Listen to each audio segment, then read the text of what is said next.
코로나19 사태로 전 세계 경제에 빨간불이 켜졌습니다. 국내 부동산 시장도 경기 위축 위기감에 지금 흔들리고 있는데요. 한국은행의 금리 인하에도 부동산 시장에는 그리 긍정적인 시그널이 되지 못할 것이란 전망들이나 분석들이 나옵니다.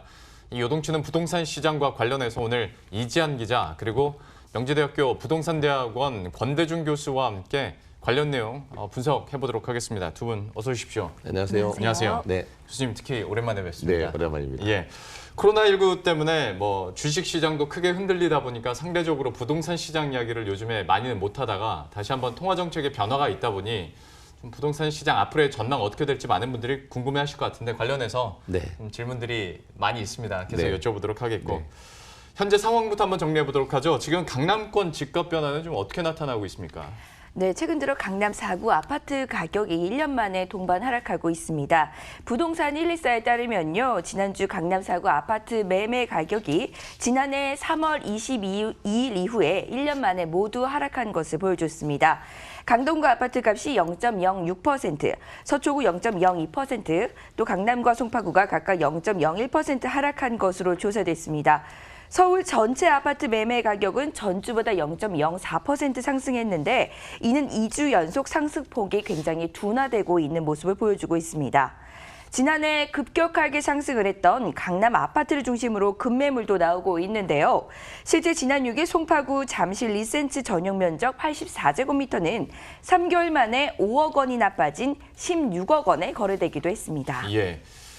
아무래도 코로나19가 글로벌로 확대가 되고 여기에 따라서 경기 침체 우려까지 나타나다 보니까 가격 하락세뿐만 아니라 일각에서는 그 금융위기 당시 때처럼 네. 집값 폭락으로 이어지는 그 수순 밟고 있는 거 아니냐라고 네. 미리 걱정하시는 분들이 있는데 네. 현재 상황을 좀 어떻게 분석하고 계십니까? 지금은 거기까지는 아니고요. 만약에 코로나 사태가 장기화된다면 2008년도 리만 사태 그 이상으로도 파급 효과가 클 가능성도 있습니다. 예. 글로벌 경제 위기뿐 아니라 국내 경제가 어두워지면서 회복세가 더디게 되면 결국에 부동산 시장에도 영향을 주면서 아마 장기화될 가능성도 있고요. 예. 근데 문제는 2008년도 리만 사태는 우리나라의 그 잘못이 아니었잖아요. 근데 우리나라가 그 당시 상황하고 비교하기엔 좀 다른 면이 있습니다. 그 이유 중에 하나가 가장 큰 것이 2006, 7년도 노무현 정부 당시에 부동산 가격이 올랐다가 2009년도 1월 1일부터 민간택지 분양가 상한제를 전면 시행하기로 했습니다. 예.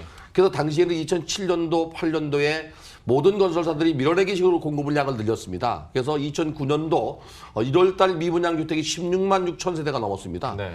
그래서 2009년도 2월 12일 날 정부는 212 대책을 내놓으면서 미분양 주택 해소책을 내놨죠. 미분양 주택을 그해 연말까지 구입하는 경우에는 취득세 50% 감면과 양도세 5년간 면제 혜택을 주면서 이걸 해소하려고 했습니다. 예. 그런 여파고요. 거기에다 이제 영국발 금융위기나 또는 이어서 2009년도, 10년도, 11년도 유럽발 금융위기가 덮쳐서 그 회복이 더디었는데 네. 이번에는 전 세계적으로 이게 장기화될 수 있거든요. 그래서 예. 코로나 사태가 지금까지는 괜찮습니다. 지금까지는 그런 대로 정부의 규제에 의해서 부동산 가격이 하락하는 거지 코로나 사태가 직접적 영향으로 볼 수는 없습니다. 그러나 이게 중장기적으로 만약에 그 코로나 사태가 계속된다면 경제 침체가 부동산 시장의 가격 하락도 가져올 수 있습니다. 특히 이번 같은 경우에는 전 세계적으로 이제 각국 정부들이나 중앙은행들에서 정책 공조를 이어가고 있기 때문에 그때와는 또 양상이 좀 다를 수는 있겠으나 만약에 장기화될 경우에는 역시 어느 정도의 변수들은 계속 열어놔야 되는 상황인데 이런 중에 어쨌거나 경기 침체를 방어하려면 한국은행 측에서는 금리를 인하할 수밖에 네. 없는 상황이었고 실제로 제로 금리 수준까지 지금 떨어진 상황이지 네. 않습니까? 0%대니까. 근데 이게 글쎄요, 부동산 시장에 그렇게 호재로 작용하는 것 같진 않습니다. 네, 통상 금리 인하는 부동산 시장의 긍정적인 시그널입니다. 투자처를 잃은 부동자금이 부동산 시장으로 유입되기 때문인데요. 금리가 낮아진 만큼 대출을 받아 집을 구매하려는 투자자들이 늘 수 있는 구조인데 이번에는 조금 다르게 반응을 하고 있습니다. 코로나19 팬데믹으로 인한 소비 심리 위축과 또 국제 유가 하락 여파에 따른 글로벌 경기 침체가 가시화되고 있고요. 국내도 이렇게 심각한 타격을 받을 것이다라는 인식이 강해지면서 경기가 이렇게 흔들리고 있는데 주택 시장이라고 안전할 리 없다라는 이런 인식이 강해지고 있는 상황입니다. 예. 아무래도 역시 상황이나 기본 전제가 다르다 보니까 금리 인하를 한다고 해서 부동산 시장에 그렇게 호재로 작용하진 않을 거다라는 분석들이 현재 많이 나오고 있긴 합니다만은 다만 궁금한 것이 그 우리나라에서 학습효과라는 게 있잖아요. 그렇죠. 여전히 그래도 돈 벌려면 부동산 쪽이다라는 생각 때문에 그러면 규제 지역은 워낙 규제가 심하다 보니 근데 이렇게 떨어졌을 때 비규제 지역 쪽으로는 좀 유동성이 몰릴 수 있지 않을까라는 그렇죠. 시나리오도 있긴 있는데 어떻게 부동산 가격 자체는 이제 한 번 오르는 건 갑작스럽게 단기간에 오르지만 떨어지는 건 장기간 걸립니다. 네. 근데 이제 이렇게 금리를 인하시키게 되면 규제 지역에서는 대출을 규제하고 있기 때문에 대출을 받아서 이 상황에서 집을 살 사람은 거의 없다고 봅니다. 그러나 비규제 지역에서는 풍선 효과가 이어질 거로 보여집니다. 특히 이제 경기도 지역과 광역시 같은 경우는 비규제 지역이기 때문에 일부 지역이 이거 이렇게 금리 인하가 부동산 시장 투자로 이어질 가능성이 있습니다. 예. 그러면 조금 이제 지역들을 더 세분화해서 강남권 얘기부터 네. 잠깐 해보도록 하겠습니다. 여기도 사실 규제 지역과 비규제 지역도 많이 나뉘고 있고 네. 오히려 강북 지역 쪽으로 가격이 오르는 현상도 좀 나타나고 있기도 하고 좀 이런 현상도 어떻게 해석하고 계십니까? 강남 지역의 강남 4구나 마용성 지구 같은 경우는 그동안 너무 많은 가격이 올랐습니다. 예. 그런 부담감도 있고 특히 이제 9억 넘는 주택에 대해서는 지난 그 3월 13일부터 자금 조달 계획서를 구체적으로 내야 됩니다.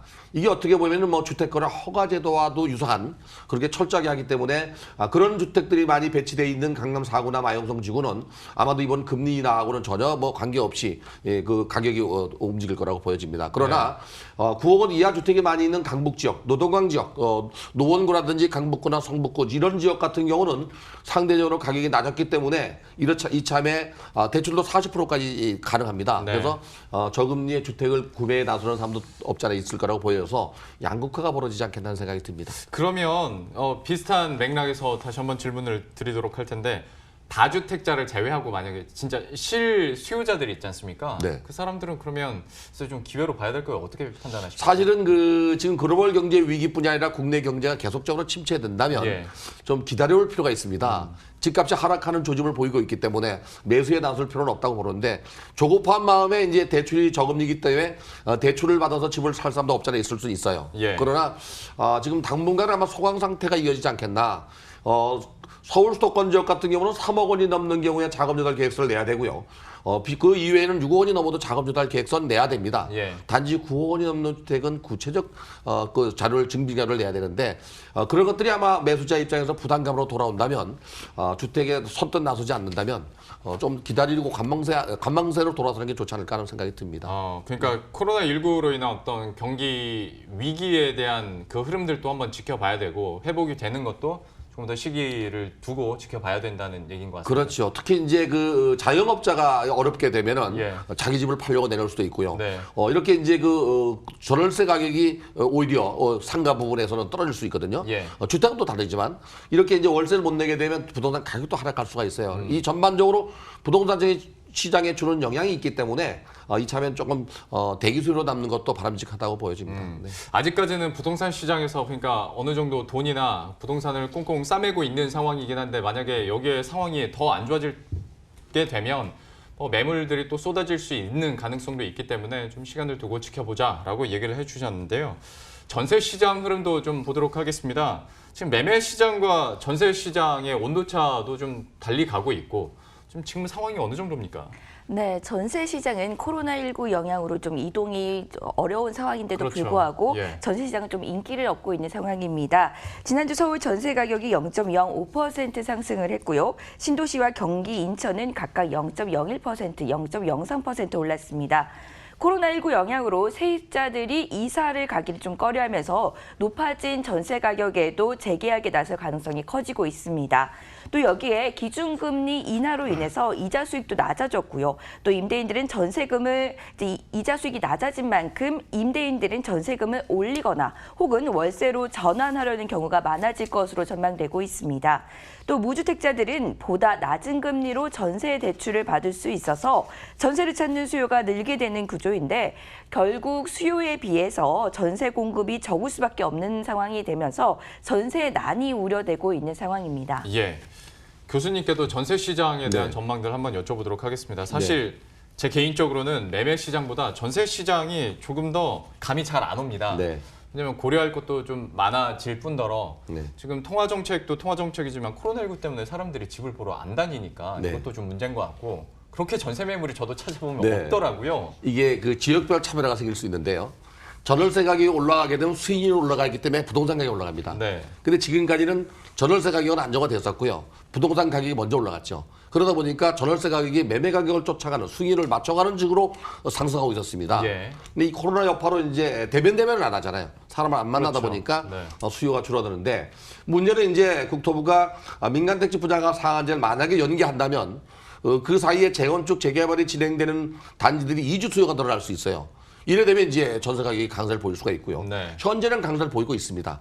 여기에 이제 저금리가 또 이 0.5포인트 금리를 낮춰서 저금리 시대가 더 지속된다면 소유자 입장에서 볼 때 전세 가격이 올라가는 것만큼은 월세로 전세 받을 수 있어요. 예. 이래 되면 반전세가 늘어날 가능성이 있습니다. 네. 만약에 전세가 5억인데 5천만 원 올린다면 5천만 원을 월세로 받을 가능성이 있거든요. 예. 이번에 이 코로나 사태뿐이 아니라 정부의 규제가 전세 시장에 변화를 줄 수 있지 않겠나.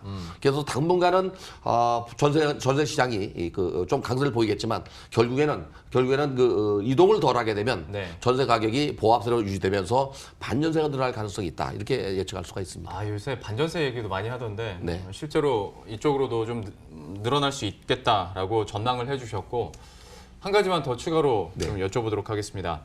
그러니까 애초에 만약에 금리가 인하돼서 집값 상승에 어느 정도 영향을 받는다면 정부 측에서 추가적인 규제책도 내놓을 수 있었겠지만 그렇죠. 지금은 약간 그런 분위기는 아닌 것 같고 오히려 뭐 분양가 상한제 연기해야 되는 거 아니냐라는 얘기들까지 있지 않습니까? 앞으로 정부가 내놓을 수 있는 카드는 어느 방향, 어느 규제책들이 있을까요? 정부가 19번 정도의 대책을 내놓으면서 11번 정도가 규제 정책이었습니다. 예. 근데 아마도 이렇게 코로나 사태가 전 세계적으로 유행을 하면서 국내 경기도 유축시키면 정부가 일부 지역의 가격이 급등하는 지역은 또 다른 대책을 내놓을 수도 있지만 네. 전반적인 규제 카드를 꺼내기 쉽지 않을 거라고 보여집니다. 네. 그래서 아마도 민간택지 분양가 상한제가 4월 28일까지 연기되어 있는데 이거 역시 한 두세 달 연기할 가능성이 있고요. 네. 그리고 수도권 지역의 일부 풍선 효과 나타나는 것도 좀 진정 기미가 된다면 규제 안 할 가능성도 있습니다. 네. 그러니까 뭐 완전히 완화 쪽으로 가는 건 아니지만 네. 지금의 규제 강도를 좀 줄일 가능성은 이번 있겠군요. 정부가 주택 시장이나 부동산 시장을 규제 완화하지는 않을 거라고 봅니다. 예. 더 이상 규제는 안 할 뿐이지. 네, 알겠습니다. 앞으로의 그 정부의 정책들 흐름도 한번 면밀히 지켜보도록 하겠습니다만 지금으로서는 완화는 아니더라도 그래도 더 큰 규제는 지금으로서는 나오기 참 이것도 쉽지 않은 상황인 것 같습니다. 부동산 시장의 현 상황들과 그리고 앞으로의 전망들 이렇게 함께 살펴봤습니다. 권대중 교수 그리고 이지연 기자 함께했습니다. 고맙습니다. 고맙습니다.